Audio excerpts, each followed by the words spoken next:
Après les livres, la télévision et vous le savez, le basculement au tout numérique, comme on dit, en 2011, dans pas longtemps, dans un peu plus d'un an.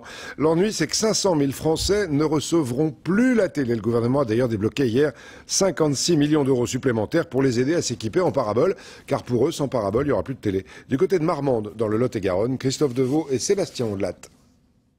Installé à Fourques-sur-Garonne, Régis Labeille se fait partie de ces milliers de Lot-et-Garonnais qui risquent de ne plus recevoir la télé avec l'arrêt de l'analogique.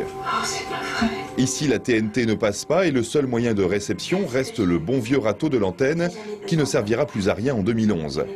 Partout dans les campagnes, le téléviseur garde une place de choix dans la cuisine ou le salon, surtout pour Monsieur Labeille, qui voilà une façon de garder le contact avec le reste de la France et même du monde. Ça instruit, la télévision instruit beaucoup.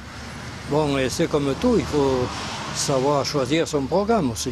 Je regarde les informations, surtout, et puis les émissions, surtout les reportages. Vous devez en faire des reportages. Et voilà.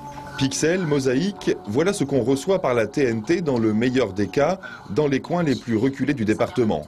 Si aucun relais n'est installé, les Lot-et-Garonnais les plus isolés n'auront pas d'autre choix que d'investir s'ils veulent continuer à suivre leur programme. On les fait basculer sur un système, on peut avoir un système de solution par le satellite, mais c'est une histoire de coût, on ne parle plus du même prix, de la même chose. Jacques Petit a lui déjà anticipé. Il a choisi de faire installer une parabole sur le toit de sa maison.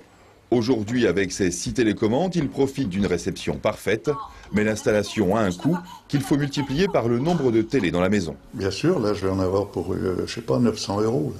Parce qu'on a 3 téléviseurs, il faut 3 démodulateurs avec la parabole. C'est un peu la contrainte, alors que le râteau, on reçoit surtout les téléviseurs. Avec l'abandon de l'analogique, on estime que dans le Lot-et-Garonne, 40 000 personnes ne pourraient plus recevoir la télé, à moins de mettre la main à la poche. Moi j'en ai assez entendu comme ça. On salue Monsieur Labesse et les habitants du Lot-et-Garonne et donc il devrait y avoir une aide de l'État, je vous l'ai dit avant ce reportage.